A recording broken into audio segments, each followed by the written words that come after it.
Hello out there, everyone in the internet world, or real world, I guess. I'm in the box of Project Griffin, the back of my solar-powered truck. So I wanted to go over all of these questions that I've gotten recently. It's been a lot of questions just about the freight truck. I did a radio interview, and they normally do things regarding regular semi-trucks and hauling, and questions about the freight and how far I can go and night travel and things like that. So let's start at the top. Just a quick update. I am almost to Texas. So Texas, here we come. We are about to be cross the border into Texas and going across New Mexico here along the southern route on I-10. Lots of Border Patrol. I have a quick clip I'll put on my YouTube channel of the Border Patrol coming by with their lights on. And I thought they were pulling me over for a minute, but they're just patrolling the roads. So why do I travel at night or early in the morning? And that's just a function of during the daytime, I want to have the wings folded out to get the maximum solar, the maximum amount of solar, the maximum production, all the kilowatt hours, right? So if I were to travel during the day, that's completely possible, but then only the roof would be getting sunlight. The side panels, it might be getting a little bit on one side, but if I'm stopped, I fold them out so I'm getting maximum production for my solar. So I try to wake up really early, drive before sunrise, set up somewhere, and then as the sun comes up, position the panels. I even move the truck once or twice to get the maximum production. And that goes into the next question, well, what if it's cloudy? Obviously, if it's cloudy, the production does fall, and it's so far, the last week in New Mexico has been really cloudy. We've hit 2 monsoons, so it's been a little slower going. I already knew that. I expected that going in. If I hit a cloudy day, I'll just stay in that area a little longer. And so it charges about 50, 60% of the pace that it would on a really sunny, clear day. And then I got another question about, does it matter where I'm located? As in, does Seattle get the same production as Arizona? No. Seattle is going to be a lot worse for solar as far as hours of sunlight per day. If it's rainy and cloudy all the time, you're not going to get as much production from solar. That doesn't mean solar doesn't work or it's not cost effective. It just means you're going to need more panels. So obviously, the route I'm taking along the southern part of the United States is going to be the most efficient route for what I'm doing. It's one of the reasons I chose this route. If we were to make the system more efficient, if in the future we get much better batteries and panels, everything improves. Even today, if I had a lot of money and I were to upgrade all the solar modules and all the batteries on Project Griffin, I could get about twice as many miles per day and about twice as much solar production per day. So it's really just a matter of getting this technology going, and that's my mission. That's what I'm trying to accomplish. So how far I can go? About 100 miles, 50 to 100 miles. It really depends on how fast I go. Just like with a regular gasoline or diesel engine, if you go really fast, you don't get as many miles per gallon. It really depends on hills. If I have a lot of ups and downs, the ups really seem to take away from my my kilowatts. My batteries are getting beaten up whenever I'm going uphill.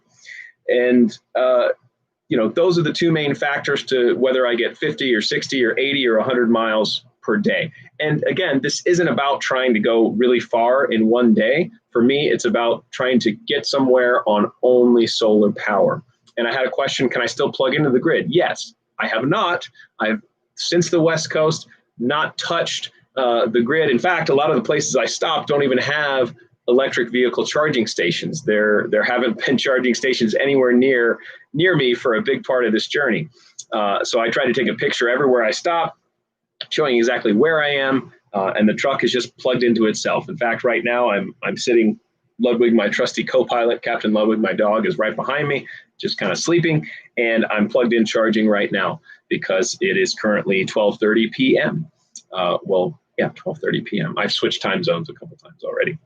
So next question was, that's why night travel. I try to just get the most sunshine and sit still during the day. But I was asked, would this work on a full-size truck, a big semi-truck and trailer? Absolutely it would. That's one of the things I want to have happen after I complete this trip. The surface area on the trailers and even the truck itself is ideal for solar. If they're traveling during the day, 10, 11, 12, 1, 2, there's all that energy, 2 o'clock, there's all that energy hitting the roof of that trailer.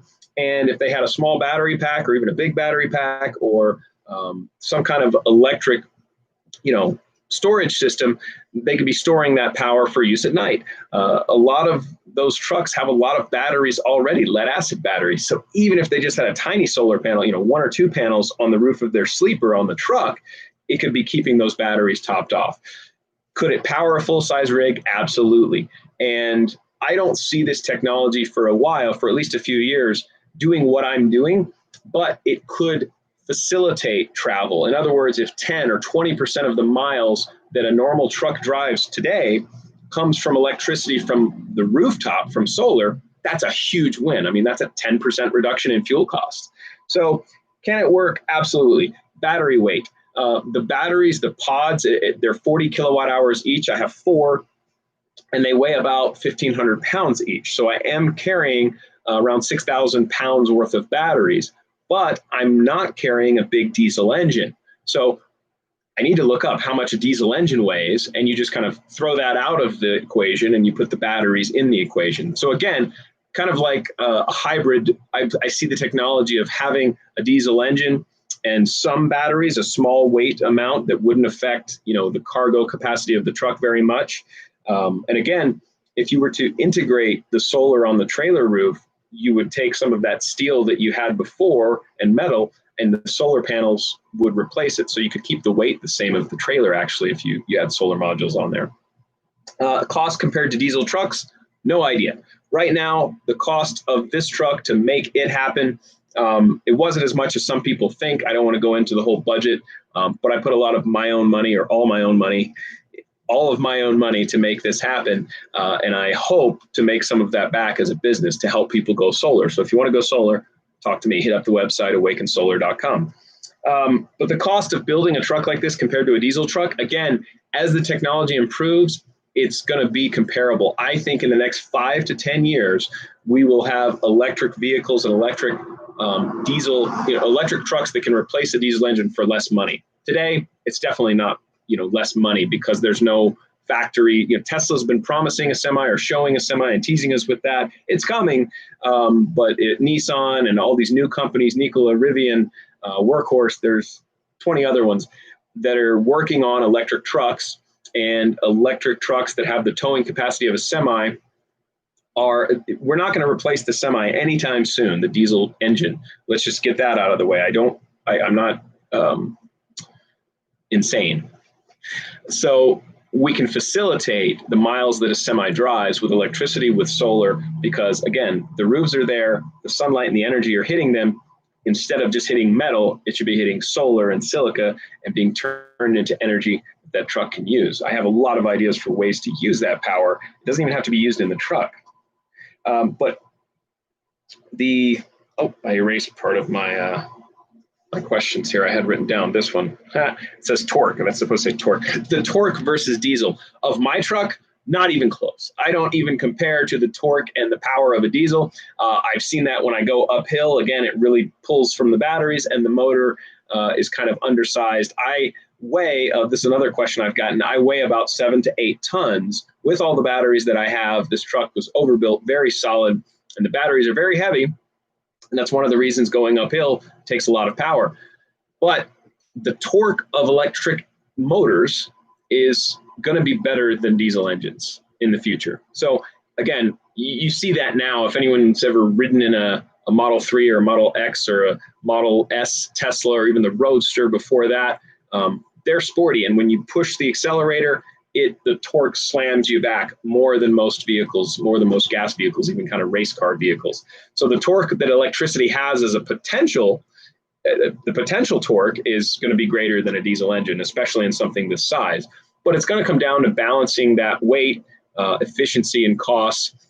And if the technology starts to improve and we start to really demand it as consumers, we say, hey, I want my car, my next EV car, to have solar on its roof so that I get 10, 20% of my charges for free every single day, then we'll get it, and it'll start to improve enough so that diesel trucks and the trailers can start to have solar integrated on them, and we can start to use that power. Having too much power or harnessing solar off of every roof isn't going to hurt us. It's going to be great.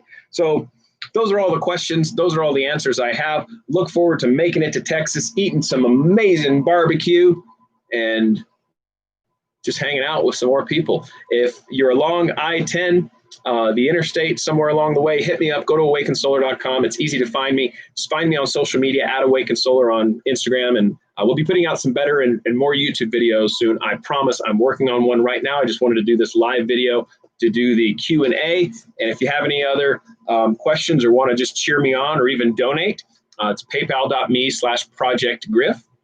I'll try to remember to put that on more of my posts and in more of my videos because this has really stretched my budget. I'm not making any money this year, and I want, not really. I mean, I've got a few jobs and had some money come in from the beginning of the year, but I'm working on this truck. I'm folding out the wings of Griffin every day. I'm charging it. I'm monitoring it. I'm taking down all the data. I'm making content for you guys, and I hope you enjoy it. So be making more, and look forward to talking to you again soon. End.